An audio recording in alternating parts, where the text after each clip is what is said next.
Greetings and salutations, Rav Ryder here. Let's talk Apple AirTags. So what I have here is two personalized AirTags and two Apple Leather Keyrings. Let's start with unboxing the Baltic Blue Keyring. Very simple packaging, just the keyring and the simple documentation.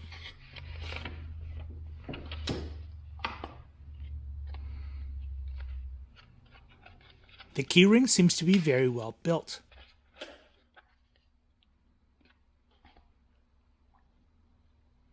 There's this protection between the snap. With the snap undone, this is how you slide in the AirTag.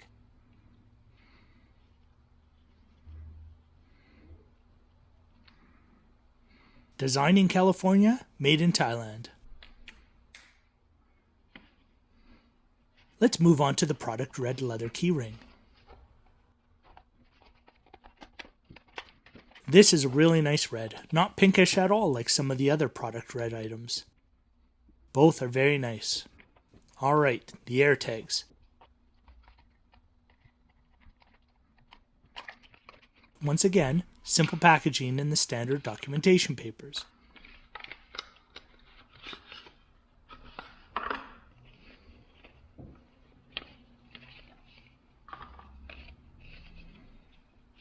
Inside, the single personalized AirTag.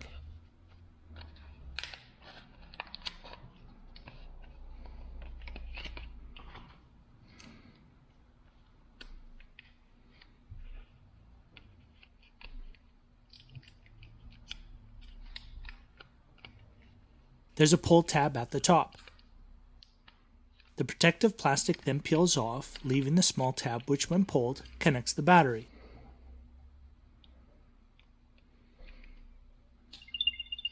There's an audible beep letting you know it's powered up. Now for the second AirTag.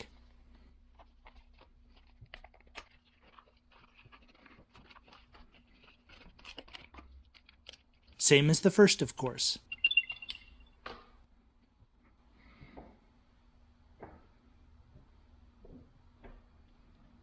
I got one personalized with GLI for my car and the other simply as VW for the Atlas. You can see how the letters are bigger with fewer characters. You can have as many as 4 characters on each AirTag. The personalization is not engraved. It looks like it's printed on. I chose the Baltic Blue Keyring for the Atlas and the product red keyring for the GLI, of course. Altogether, this makes for a very expensive keyring.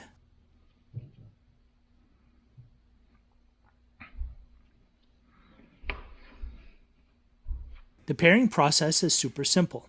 Turning my phone on activates the pairing process.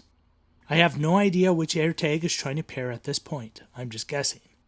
You choose from a list of types, and that's it.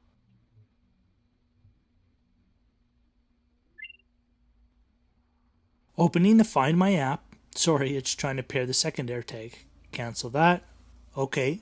Choose items, and then I can see the AirTag. I press the play sound.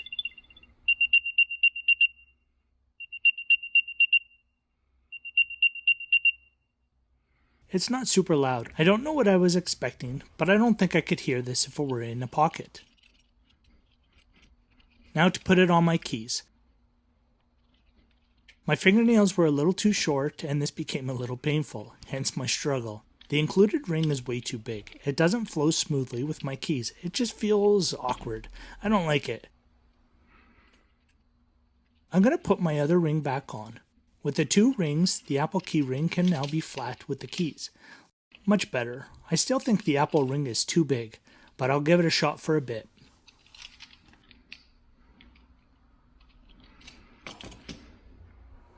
I've now ended up using the Apple AirTag and the keyring for a little while, and truth be told, I quite like it. Now, I haven't had to use the AirTag function yet, but as far as the keyring goes, I like it. I ended up changing out the monstrous keyring here with some smaller rings. You can see a picture of it up here.